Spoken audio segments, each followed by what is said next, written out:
UAE में 20 लाख से ज़्यादा पाकिस्तानी रहते हैं और इनमें मोस्टली फैमिलीज़ के साथ रहते हैं। इसके अलावा अदर नेशनलिटीज़ के भी बहुत सारे लोग हैं जिनकी फैमिलीज़ यहाँ पे रहती हैं और इनके यहाँ जब बच्चों की पैदाइश होती है तो इन पे लाजम होता है कि वो गवर्नमेंट के पास इन बच्चों की रजिस्ट्रेशन करवाएं और इस रजिस्ट्रेशन के लिए इनको बर्थ सर्टिफिकेट अप्लाई करना होता है। इसके अलावा जिनका बर्थ सर्टिफिकेट पहले का मौजूद हो और वो गुम हो जाए तो उसके लिए रिप्लेसमेंट भी अप्लाई करना लाजम होता है। और ये बर्थ सर्टिफिकेट न्यू हो या फिर रिप्लेसमेंट हो, इसको अप्लाई करने के लिए गवर्नमेंट की तरफ से एक फ़ास्ट सर्विस की अनाउंसमेंट की गई है जो कि आप डिजिटली ऑनलाइन अप्लाई कर सकते हैं इनकी वेबसाइट पर भी और इनकी मोबाइल एप्लीकेशन पर भी, जो कि आपका प्रोसेस 1 दिन के अंदर हो जाएगा। ये बर्थ सर्टिफिकेट इशू किया जाता है अंडर मिनिस्ट्री ऑफ हेल्थ के। ये ऑनलाइन अप्लाई करने के अलावा आप इनके सेंटर में जाकर भी अप्लाई कर सकते हैं। इसके लिए क्या डॉक्यूमेंट्स रिक्वायर्ड हैं और कितनी फ़ीस लगती है, आप इसकी वीडियो को कंप्लीट देखें।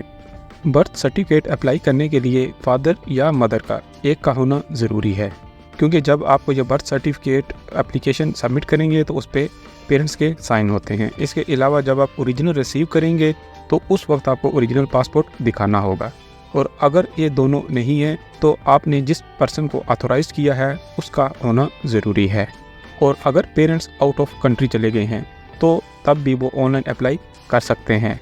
लेकिन यूएई के अंदर जब आप ओरिजिनल बर्थ सर्टिफिकेट रिसीव करेंगे तो आपको किसी थर्ड पर्सन को ऑथोराइज करना होगा, उसको पावर ऑफ अटॉर्नी देनी होगी ताकि वो यहाँ पे ओरिजिनल बर्थ सर्टिफिकेट रिसीव कर सके। और उसके पास आपका एग्जिस्टिंग अगर लॉस्ट बर्थ सर्टिफिकेट है अप्लाई किया है तो उसकी एक कॉपी और फादर और मदर पासपोर्ट कॉपी उसके पास होना ज़रूरी है और इसके अलावा पावर ऑफ अटॉर्नी उसके पास होनी चाहिए। और अगर न्यू बर्थ सर्टिफिकेट है तो उसके जो रिलेटेड डॉक्यूमेंट्स होंगे वो इसके पास होना ज़रूरी है ताकि ये original birth certificate ministry of health से रिसीव कर सके।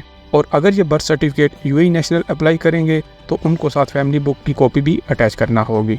और अगर फादर यूएई नेशनल है और मदर अदर नेशनलिटी की है तो फादर अपनी फैमिली बुक अटैच करेगा और जो मदर होगी वो अपनी नेशनलिटी का जो पासपोर्ट है उसकी कॉपी और वीज़ा कॉपी साथ अटैच करेंगे। जब आप एप्लीकेशन सबमिट कर देंगे तो ये within 24 hour ministry of health इस एप्लीकेशन को रिव्यू करेंगे और आपको बर्थ सर्टिफिकेट इशू कर देंगे।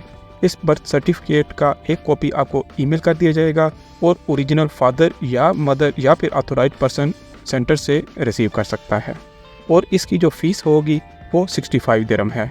65 दिरहम क्योंकि ये बर्थ सर्टिफिकेट अरेबिक में भी इशू होता है और इंग्लिश में भी, ये 2 कॉपीज़ होती हैं। इसमें 65 अरेबिक की फ़ीस आएगी और 65 ही इंग्लिश कॉपी की आएगी, तो टोटल ये 130 दिरहम आपकी कॉस्ट आएगी। तो ये थी आज की न्यूज़। मज़ीद न्यूज़ जानने के लिए, अपडेट रहने के लिए देखते रहें यूएई लोकल न्यूज़।